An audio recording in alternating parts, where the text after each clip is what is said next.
RCF.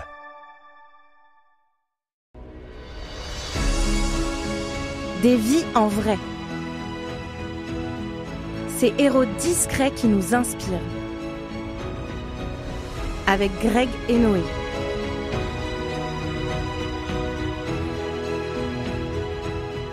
Bonjour à tous et à toutes et merci d'être avec nous sur RCF Cœur de Champagne dans l'émission Des vies en vrai. Bonjour Noé, ça va ? Ça va et toi Greg ? Ça va, merci. C'est toujours un plaisir d'être à tes côtés pour cette magnifique émission.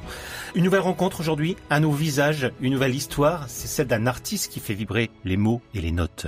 Oui, nous allons rencontrer Faïka. Faïka, c'est une voix qui raconte, une guitare qui chuchote et des textes qui parlent à l'âme. À travers ses chansons, il explore les émotions humaines, les silences, les failles, mais aussi la beauté de la vie. Un artiste qui ne triche pas, qui avance avec authenticité et passion, et aujourd'hui, il nous ouvre les portes de son univers. Alors installez-vous bien confortablement, laissez-vous emporter. Bienvenue dans Des vies en vrai, avec Faïka, sur RCF, Cœur de Champagne. Des vies en vrai, sur RCF Cœur de Champagne. Bonjour Faïka, ça va ? Ça va, salut Noé. Merci d'être avec nous dans notre studio. Merci pour l'invitation surtout. C'est tout à fait normal, je te l'avais promis, tu es avec nous. Ah, c'est gentil, merci. On s'est rencontrés lors d'un spectacle pour Alzheimer à Châlons-Champagne. Tout à fait, ouais. Où tu as fait une très belle prestation. Tu te rappelles Noé, parce que tu étais sur scène, tu présentais cette soirée. Oui, j'ai eu le grand bonheur de pouvoir la présenter. Peux-tu nous raconter comment est née ta passion pour la musique ? Oula, depuis petit déjà, mon père, ma mère, tout le monde baignait un peu dans la musique, ma grand-mère, mais de façon très amateur. Ouais. Et puis j'ai été formé à la maîtrise de la cathédrale de Reims quand j'étais au collège. Ah bah. Donc voilà, j'ai une formation de chanteur lyrique. Ouais. La cathédrale pendant des années et des années, donc voilà. Cool, ouais, c'est... J'ai fait mes études musicales, et puis après, plus rien. Et puis après, j'ai recommencé mes études en BTS en audiovisuel. Donc j'ai un cursus de régisseur du son. D'accord. Et puis après 8 ans dans le métier, je me suis reconverti professionnellement pour faire autre chose, mais la passion du spectacle m'habite toujours. Et j'ai décidé de passer de l'autre côté du décor en tant qu'artiste et non comme sonorisateur, quoi. Et donc pour toi, c'est une fierté ? Ah bah, c'est un loisir, c'est un épanouissement, et puis faire ce qu'on aime en premier, enfin c'est génial. Tu réalises ton rêve ? C'est un rêve. Oh, je me fais plaisir en tout cas. Un rêve. Déjà mon rêve, moi c'est ma famille, donc c'est mignon. Mon rêve c'était de fabriquer une famille stable, quelque chose, des enfants, enfin la vie quoi. La vie. Tout simplement. Déjà tout va bien, tout le monde a la santé, c'est le principal, donc voilà. Moi je suis pas à plaindre du tout. Ben, c'est très beau. Te souviens-tu de la première fois où tu as pris une guitare ou chantais un texte à toi ? Alors il faut savoir que je suis pianiste à la base. Donc j'ai appris la guitare sur le tas en autodidacte en étant un peu plus grand. Ouais. Et il faut savoir que je n'ai pas appris la guitare de façon conventionnelle parce que j'ai désaccordé toutes mes cordes. Voilà. Moi je me suis guidé au son que me procuraient les enchaînements de notes, et non je sais jouer de la guitare de façon traditionnelle, mais ça m'inspire pas du tout. Je préfère le piano. Le piano m'inspire énormément, voilà, y a pas de souci. Mais quand je joue de la guitare, j'aime bien désaccorder un petit peu tout ça. Faut pas que ça ressemble à autre chose, quoi. À quel moment as-tu compris que la musique ferait vraiment partie de ta vie ? C'est pas évident parce que je baigne dans la musique finalement depuis toujours, autant que mélomane quand j'étais petit. Puis moi vraiment ce qui a marqué vraiment ma vie musicale, c'est vraiment au collège quand j'étais à la maîtrise. Et puis par la suite au lycée, j'ai eu la chance de côtoyer des lieux magnifiques, et puis de rencontrer même à l'époque des stars de la chanson qui m'a laissé des traces assez incroyables. Puis maintenant, aujourd'hui, en étant plus adulte, entre guillemets, j'ai eu ce même loisir de rencontrer d'autres stars assez connues pour partager tout ça, quoi. Comme qui, par exemple ? Les plus récents, il y a Charlie Winston, que j'ai eu l'occasion d'ouvrir même pour lui à Reims. J'ai rencontré Eric Bibb, un grand bluesman de la même trempe que B.B. King ou Johnny Hooker. Ça, c'était à Vitry-le-François. Ouais. Mais mon plus grand souvenir musical, pourtant j'étais plus petit, c'est que j'ai été choriste pour Jessye Norman. C'est gravé à vie, je pense. C'était lors de l'éclipse 2011. 2011. 2001. Oh là. Oui, on est en 2020. Donc j'étais pas très vieux, mais je faisais partie des 10 choristes qui l'accompagnaient. On avait passé une semaine de résidence rien juste avec elle, quoi. On a partagé des choses assez incroyables, et quand on rencontre une cantatrice de ce niveau-là, waouh, ça marque. Je crois que c'est mon plus beau souvenir musical. En tout cas, on a l'habitude dans cette émission de recevoir des personnes simples. C'est le but de cette émission, des belles personnes avec des vraies valeurs. Et quand je te vois, tu fais vraiment partie de cette émission. T'as une belle histoire. C'est gentil. Tu te la pètes pas comme de la plupart des artistes. Tu es simple. Ça sert à rien. C'est la vie, tu sais. Surtout la vie d'artiste. Un jour, tu peux être au sommet et le lendemain dans la rue. Donc, Pourquoi avoir choisi le folk comme univers d'expression ? Alors, c'est pareil, la folk, je l'ai découvert sur le tard, parce que j'étais beaucoup baigné dans la musique classique, ou à l'extrême, le rock et le hard rock, la musique électronique, ce que j'ai découvert pendant mes études de régisseur du son. Et j'ai fait partie d'un groupe à Reims qui faisait de la folk rock, où j'étais leur claviériste, et je me suis tombé amoureux de la guitare 12 cordes, ces sonorités irlandaises, et j'ai dit, mais c'est super. Et puis, il y a quelque chose de très nature. Une guitare et une voix, on peut jouer n'importe où. Et puis, ça peut raconter des histoires. Et puis, voilà, tout simplement. Donc, j'ai développé mes textes et mes musiques à partir de la musique folk. Et par la suite, j'ai rajouté des éléments beaucoup plus productifs, électroniques, de la batterie, des différents instruments. Je trouve que les messages ou le sentiment se partagent beaucoup plus simplement. En fait, y a pas de chichi, et puis on comprend l'humeur tout de suite, quoi. Quels artistes ont marqué ton parcours ou ton identité musicale ? Oh, des artistes, il y en a beaucoup, parce que encore une fois, j'aime à dire que je pratique de la folk alternative. Donc, c'est donc une base folk avec énormément d'inspiration dans différents styles musicaux. Si je parle de la folk, moi j'aime beaucoup Neil Young, qui fait partie des références folk, ou Bob Dylan. Mais à côté de ça, je suis un très grand fan de Björk, par exemple. Tout ce qui va être musique islandaise ou nord-européenne, il y a une culture là-bas qui est assez incroyable. J'aime énormément. Puis j'ai été les voir plusieurs fois, les groupes comme Portishead ou Massive Attack, avec tout ce traitement de son électronique qui est incroyable. Et puis à côté de ça, j'aime aussi les musiques complètement industrielles ou rock. Voilà, mais mon grand péché mignon, j'avoue, c'est la musique de film. La musique de film. Voilà. Ah ouais. J'ai eu l'occasion même de revoir Hans Zimmer il y a pas très longtemps. C'est assez incroyable, quoi. Faïka, comment décrirais-tu ton univers à quelqu'un qui ne t'a jamais écouté ? Il faut écouter et le voir. C'est vrai. Pour y croire. Parce que faut savoir que je suis pas très actif sur les réseaux, ni sur les vidéos, ni... Tu devrais. Je devrais, mais ça demande beaucoup de temps. Chose que je n'ai pas forcément à disposition. Et puis, ce côté un peu, m'as-tu vu, c'est compliqué. Je préfère le côté très sincère, la rencontre inopinée, quitte à pas me faire connaître, je m'en fiche, mais au moins les personnes qui me rencontrent en vrai, il se passe quelque chose, et derrière, les gens me suivent. Ce côté humain vis-à-vis direct, c'est ce qui me plaît. Bon, bien sûr, je sais qu'il faut faire des vidéos pour se promouvoir, mais c'est pas mon but. Je fais vraiment de la musique pour me faire plaisir aux autres, et tant mieux celui qui me rencontre et qui croise mon chemin, entre guillemets, parce qu'il va y avoir quelque chose de sincère. Et puis, sur l'instant, chaque concert est un peu unique. Oui. Il va se passer des choses différentes à chaque concert. C'est ce qui m'anime, en tout cas. Il y a un peu de maquillage également sur scène.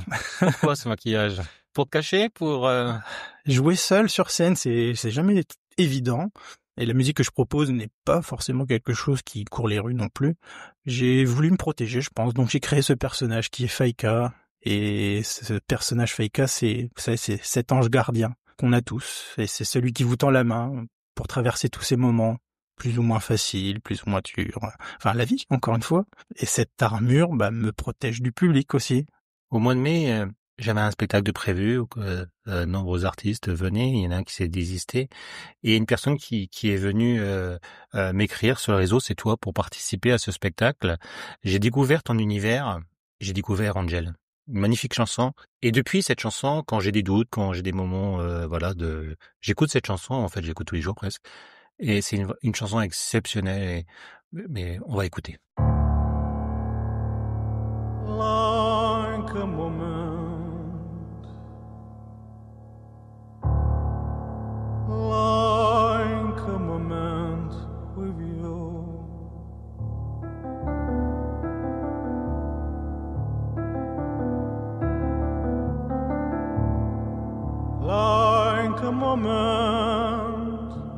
a moment with them.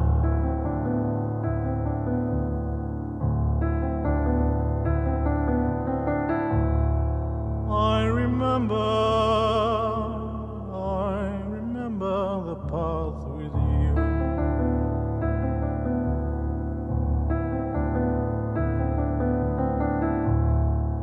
Do you remember the path with them?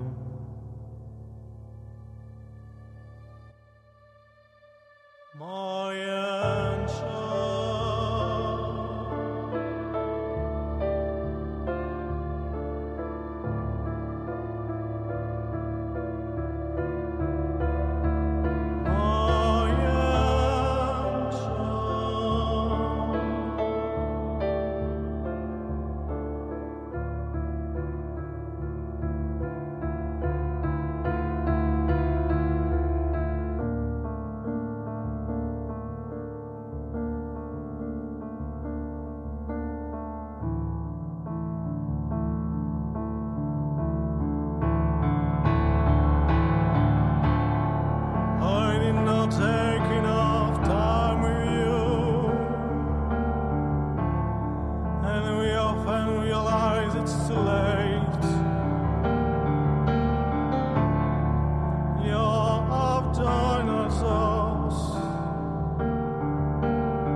Des vies en vrai, sur RCF Cœur de Champagne.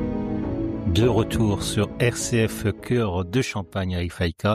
Menoué, c'est la première fois que je te vois plonger dans une chanson comme ça. J'étais en Islande, là, j'étais dans le nord de l'Europe. Quand tu composes, qu'est-ce qui vient d'abord? Les mots, la mélodie ou l'émotion?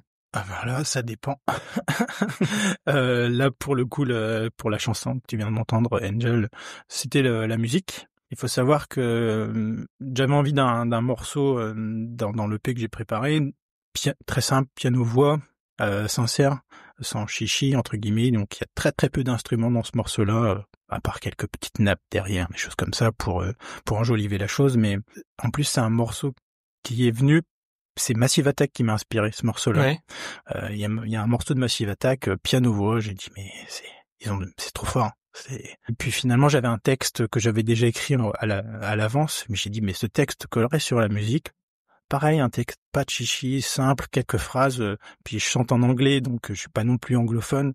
J'avais pas envie d'en mettre beaucoup. C'est vraiment l'ambiance de la musique qui procure l'atmosphère, et puis donc voilà, pour le cas de cette chanson, en tout cas, ça a été la musique d'abord, et le texte qui est venu derrière. Mais en règle générale, je travaille aussi avec un poète. Un poète, ouais. Ouais, à Reims, qui s'appelle EKXV, qui écrit des textes en français, et lui qui est aussi anglophone, donc il me les traduit.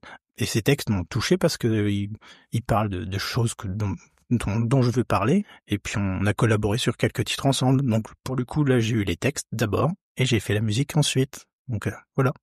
Est-ce que l'écriture est pour toi un moyen d'exprimer ce que tu pourrais pas dire autrement? C'est compliqué parce que pour le coup, c'est vraiment... Je pense trouver plus l'émotion en écrivant la musique qu'en écrivant les textes. Par exemple, je te disais que j'aimais la musique de film. Je suis un très grand fan d'Ennio Morricone. Pour moi, qui est très très fort, car il a réussi à mettre des thèmes musicaux sans paroles, avec des notes très simples. Et tout le monde se souvient d'Il était une fois dans l'Ouest, ou L'homme à l'harmonica. Des thèmes très très simples, mais qui restent en tête et qui prennent une nature... qui deviennent même acteurs dans un film, par exemple. Donc j'ai pas envie de mettre beaucoup de choses. Je préfère mettre la note qu'il faut que beaucoup de notes. Que beaucoup de notes. Voilà. Tu as tout à fait raison. Tes textes sont souvent très poétiques. Est-ce un travail d'écriture réfléchi ou quelque chose de spontané? C'est pareil, il y a des textes, c'est venu en une journée. Je savais de quoi parler, donc j'avais pas grand-chose à dire non plus, mais je voulais quelques phrases. Parce que faut savoir que Faïka, comme je le disais tout à l'heure, c'est l'ange gardien. La plupart de mes textes ne sont pas forcément très joyeux, parce que c'est des choses de la vie qui se passent, qui existent. Donc il y a des chanteurs qui aiment chanter la joie, la fête. Moi, je chante plutôt le fait de traverser l'épreuve. Mais une épreuve pas forcément triste, hein. Une épreuve, par exemple, le fait de devenir parent. C'est une épreuve, il faut savoir. Et il va y avoir des choses qui vont se mettre en place, et on a peur. Mais non, mais ça se met en place tout doucement. Et je personnifie ce petit temps-là. Quand on a le deuil, c'est pareil, on ne guérit pas forcément nos blessures, mais on avance, on n'a pas le choix d'avancer. Il faut avancer. Et voilà. Donc, dans mes textes, je vais parler soit de ces moments compliqués de façon très cash, on va dire, ou soit, comme je disais tout à l'heure, je collabore avec un artiste poète qui va m'enjoliver toutes ces belles paroles avec des métaphores, avec de beaux mots. Ne jamais baisser les bras, il faut continuer à vivre. On n'a pas le choix. On n'a pas le choix, sinon on n'avance plus. Comment tu trouves l'équilibre entre la douceur de la folk et la force du message que tu veux faire passer? Parce que tu arrives à mélanger les deux, c'est ça qui est fort.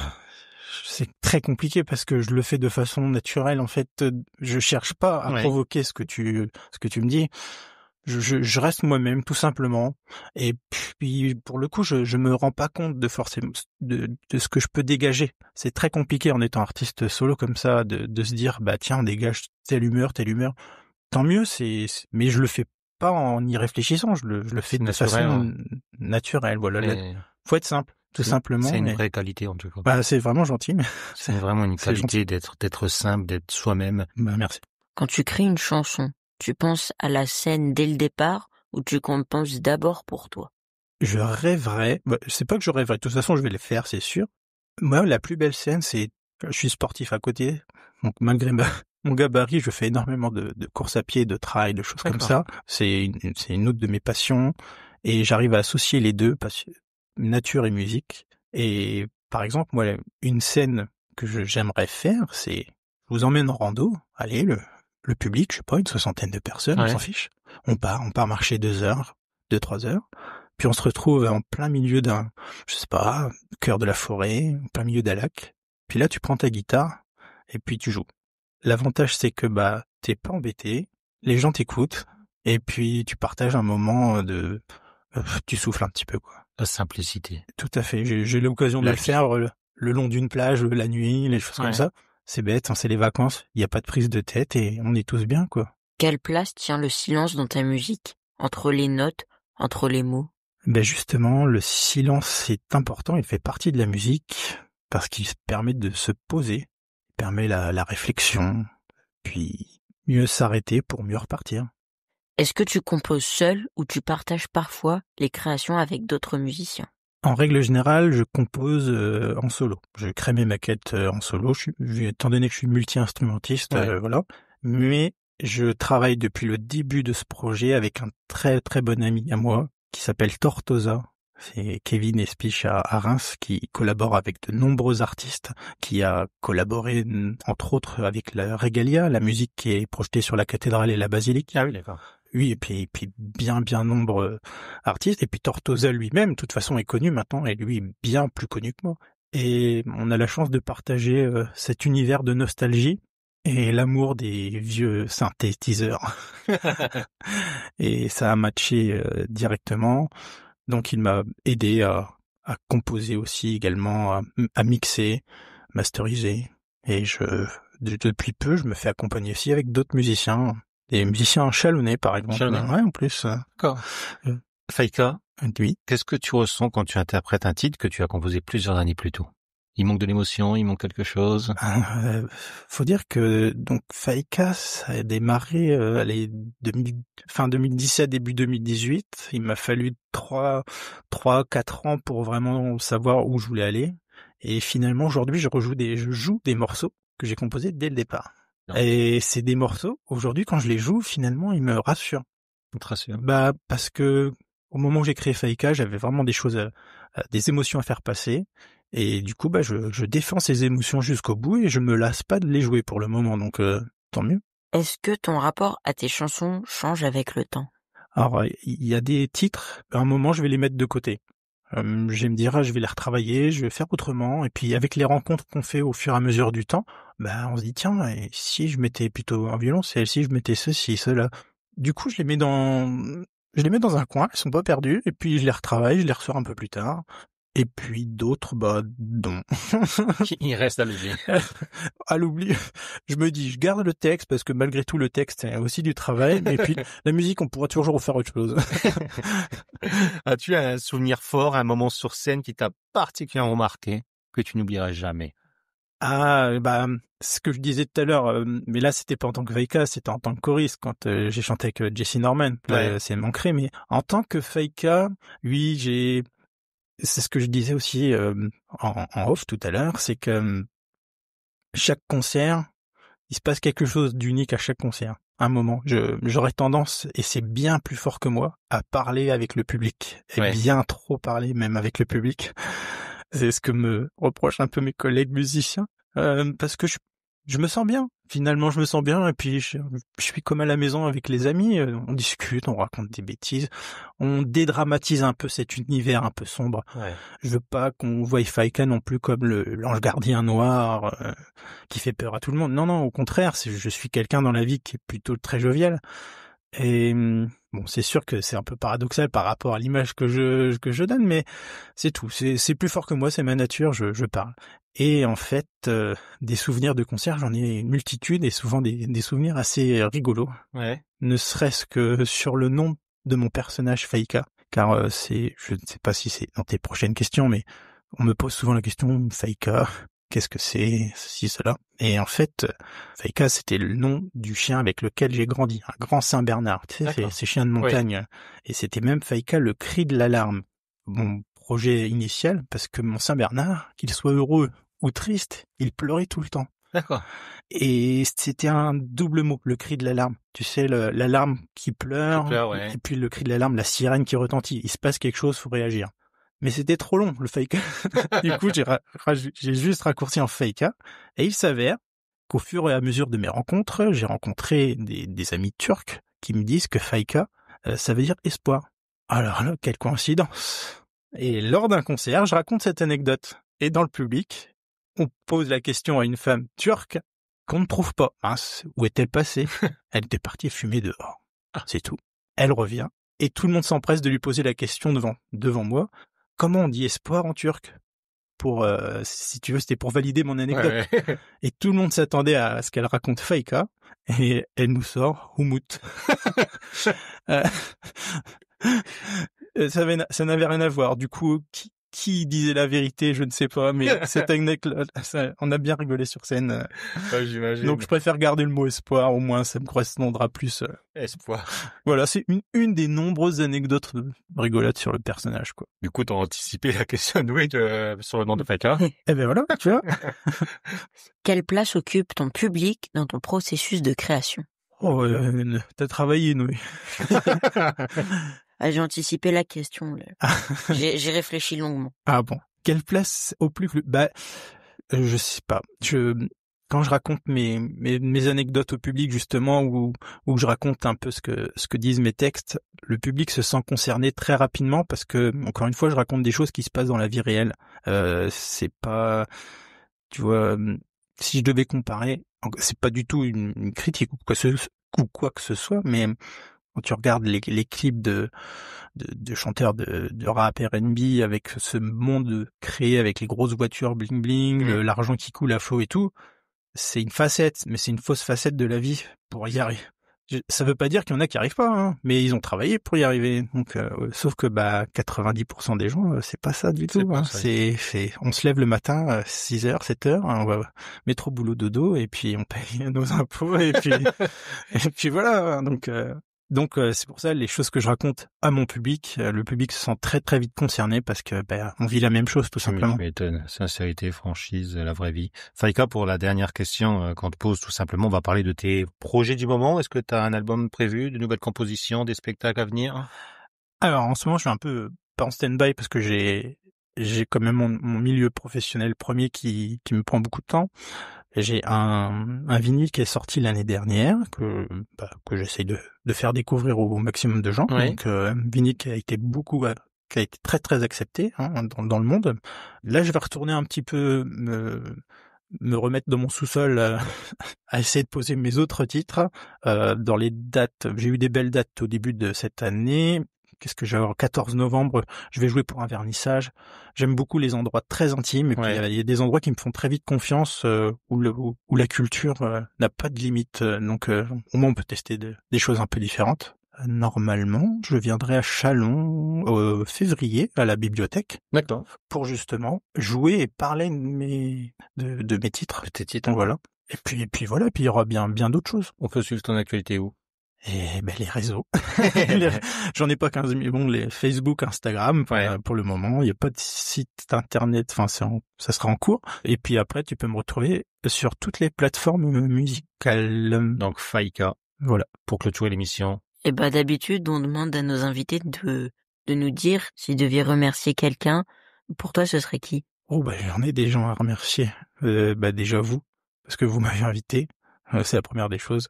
Remercier. J'ai le droit de remercier plusieurs personnes. Oui, tu as le droit. Je remercie ma famille, mes enfants, ma femme, qui forcément qui font partie de l'univers annexe, alors qu'ils sont pas du tout mélomanes forcément, mais ils sont la tendance. Mes amis proches. Je remercie tous mes amis musiciens, les musiciens qui jouent avec moi, ma danseuse, puis les musiciens que j'avais à cœur qui nous ont quittés. Pour moi, j'ai un grand regret en local. J'ai mon amie Paulette Wright, qui était une chanteuse de folk assez incroyable, qui nous a quittés il y a déjà quelques années. On s'était dit qu'on ferait un duo ensemble, sauf que moi, j'étais pas trop lancé. Et puis elle tournait pas mal. Elle est partie. Trop tôt, beaucoup trop tôt pour nous. Et justement, dans Angel, c'est un petit clin d'œil à elle. C'est un petit clin d'œil. Voilà, entre autres. Mais voilà, merci à elle parce que malheureusement, c'est son départ qui a fait que j'ai voulu prendre la suite. Elle peut être fière de ce que tu es devenu. C'est gentil. Faïka, un immense merci d'être venu partager ce moment avec nous, pour ton honnêteté, ta sensibilité, tes éclairages sur ton parcours. Mais t'as rien. Merci beaucoup, Faïka. J'espère que nos auditeurs auront envie d'écouter ton univers, de découvrir tes créations et de te suivre dans ton aventure. Avant de te laisser partir, un dernier mot pour nos auditeurs, un encouragement, un souhait, une invitation. Vivez votre vie au mieux que vous pouvez, tout simplement. Merci encore, Faïka. Et chers auditeurs, merci à vous d'avoir été avec nous dans Des Vies en Vrai. Restez à l'écoute de RCF Cœur de Champagne pour la suite de vos découvertes musicales. À très bientôt. À bientôt tout le monde. Merci d'avoir partagé Des Vies en Vrai. Retrouvez toutes nos rencontres en podcast et sur les réseaux sociaux. Avec RCF Cœur de Champagne.